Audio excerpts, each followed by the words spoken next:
10 দিন পার হলেও দিনাজপুর বাস মালিক গ্রুপ ও পার্বতীপুর বাস মালিক সমিতির দ্বন্দ্বের কোনো সুরাহা হয়নি। বন্ধ রয়েছে দিনাজপুরের ফুলবাড়ি, রংপুর ও ফুলবাড়ি পার্বতীপুর সৈয়দপুর রুটে সরাসরি বাস চলাচল। বাস চলাচল না করায় চরম ভোগান্তিতে শিক্ষার্থীসহ সাধারণ যাত্রীরা। বেকার হয়ে পড়েছেন অনেক বাস শ্রমিক। পার্বতীপুর বাস মালিক সমিতির নেতারা জানায়, ফুলবাড়ি থেকে রংপুর সড়ক পার্বতীপুর মালিক সমিতির 10টি বাস চলাচলের কথা, কিন্তু আওয়ামী লীগের শাসনামলে পার্বতীপুর মালিক সমিতির মাত্র একটি বাস চলাচলের সুযোগ দেয় দিনাজপুর বাস মালিক গ্রুপ। সম্প্রতি পার্বতীপুর মালিক সমিতির আরও 10টি বাস এই রুটে চলাচলের জন্য দিনাজপুর বাস মালিক গ্রুপকে চিঠি দেয়। কোনো উত্তর না পাওয়ায় বাধ্য হয়ে গত 18 ডিসেম্বর পার্বতীপুর এলাকার উপর দিয়ে বাস চলাচল বন্ধ করে দেয়া হয়।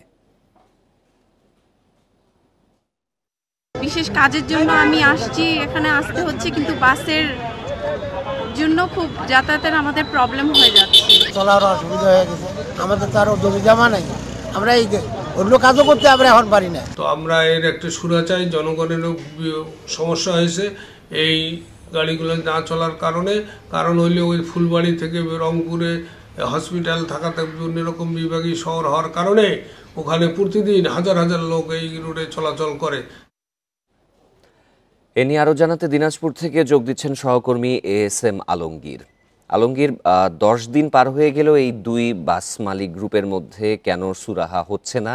যাত্রীরা কি পরিমাণে দুর্ভোগ পোহাচ্ছেন?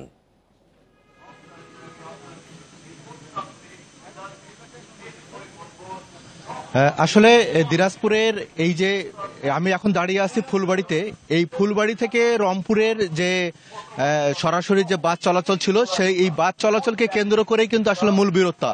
এই রংপুর থেকে ফুলবাড়ি থেকে রংপুরে বাস চলাচলে এখানে মোট 22টি গাড়ি চলাচল করে, তার মধ্যে হচ্ছে 11টি হচ্ছে দিনাজপুর বাস মালিক সমিতির এবং 11টি হচ্ছে রংপুর জেলা পরিবহন বাস মালিক সমিতির। এই 11টি গাড়ির মধ্যে হচ্ছে দিনাজপুরের বাস মালিক সমিতি রয়েছে মোট 2টি, একটি হচ্ছে দিনাজপুর শহর কেন্দ্রিক আর একটি হচ্ছে দিনাজপুরের পার্বতীপুর কেন্দ্রিক। তো এই 11টি গাড়ির মধ্যে দিনাজপুরের আপনার হচ্ছে শহর কেন্দ্রিক ছিল 10টি গাড়ি আর পার্বতীপুরে ছিল 1টি গাড়ি। 2022 সাল পর্যন্ত পার্বতীপুর কেন্দ্রিক ছিল 4টি গাড়ি, হঠাৎ করে তারা গত বছর তারা 1টি গাড়ি করে দেয়। এতে করে বিরোধ চরমে পৌঁছায়। পার্বতীপুর বাস মালিক সমিতি কেন্দ্রিক তারা বলে যে তারা এই 11টি গাড়ি তারা দাবি জানায় যে তাদের 10টি গাড়ি দিতে হবে। এই নিয়ে তারা চিঠি চালাচালি করতে থাকে, কিন্তু তাদের দাবি না মানাকে কেন্দ্র করে গত 18 তারিখ থেকে 18 ডিসেম্বর থেকে এই রুটে বাসটি বন্ধ হয়ে যায়। এই প্রেক্ষিতে তখন দিনাজপুর বাস মালিক সমিতি দিনাজপুর থেকে পার্বতীপুর এবং পরবর্তীতে দিনাজপুর বাস মালিক সমিতিতে সাড়া দিয়ে পার্বতীপুর থেকে সৈয়দপুরের বাস এই রুটে বাস বন্ধ হয়। মোট 3টি রুটে বাস বন্ধ আছে এবং এতে করে মোটামুটি এই রংপুর বিভাগীয় শহরের সঙ্গে আমাদের দিনাজপুরের 6টি উপজেলার কিন্তু বাস চলাচল বন্ধ আছে। এতে করে আপনার কয়েক লক্ষ লোকের কিন্তু চরম ভোগান্তি হচ্ছে, কারণ রংপুরে রয়েছে মেডিকেল কলেজ রয়েছে, দিনাজপুরে মেডিকেল কলেজ রয়েছে এবং আপনি দেখতে পাচ্ছেন যে এখান থেকে করে অটোতে করে কিন্তু রংপুরের লোকজন যাতায়াত প্রায় 80 কিলোমিটার এই অটোতে করে কিন্তু লোকজনকে চলাচল করতে হতে। শুধু যে এখানকে যাত্রীদের ভোগান্তি হচ্ছে তা না, এখানে কিন্তু এই বাসের সঙ্গে যারা কর্মচারী রয়েছে, শ্রমিক রয়েছে, প্রায় সহস্রাধিক শ্রমিক রয়েছে, তাদেরও কিন্তু চরম ভোগান্তি হচ্ছে।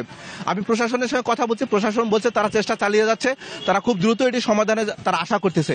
তো উভয় বাস মালিকের সঙ্গে কর্মকর্তাদের সঙ্গে আমি কথা বলেছি, তারা বলছে তারা চেষ্টা চালিয়ে যাচ্ছেন এটি সমাধান করার জন্য, তারা অতি দ্রুত এটি সমাধান হবে বলে তারা আমাদেরকে জানিয়েছেন।